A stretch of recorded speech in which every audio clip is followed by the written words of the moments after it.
नमस्कार मित्रांनो, माझ्या यूट्यूब चॅनलमध्ये तुमचं अगदी मनापासून स्वागत करतो।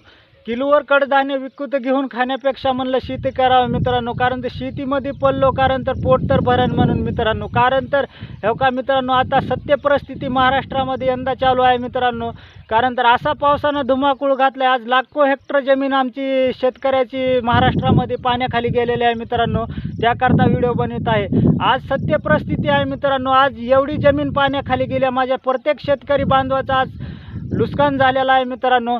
नुकसान झालेल्याच त्याचा मोबदला शासनानं दिला पाहिजे मित्रांनो। तात्काळ तलाठी साहेबांना, तहसीलदार साहेबांना पंचनामे करून मित्रांनो, ज्या शेतीमध्ये पाणी साचलेलं आहे, ज्या शेतकऱ्याची नुकसान झालेलं आहे, अशा शेतकऱ्या गरजवंत शेतकऱ्याला तात्काळ मदत केली पाहिजे मित्रांनो। कारण तर आज शेतकरी मरणाच्या दारावर उभा आहे, त्याचं कुटुंब चालविणार कसं मित्रांनो। कारण तर शेतकऱ्याकडे अशी कोणती टॅक्सळ बँक नाही मित्रांनो। कारण तर शेतीमधूनच काही निघालेला माल असतो, तीच विकून आमचा गुजारा होतो मित्रांनो। शासनाला माहीत आहे, तुम्हाला माहीत आहे मित्रांनो। मायबाप शासन तात्काळ व्यवस्था करा, आमच्या शेतकऱ्याला जगवण्याचा प्रयत्न करा। आज शेतकरी मरणाच्या दारात उभा आहे मित्रांनो।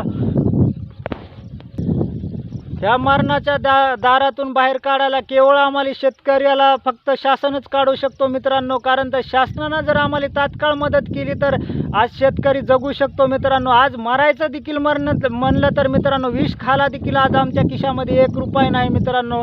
कारण तर तात्काळ शासनानं, मायबाप शासनानं दक्षता घ्यावी आणि शेतकऱ्याला तात्काळ मदत द्यावी। जय हिंद, जय महाराष्ट्र।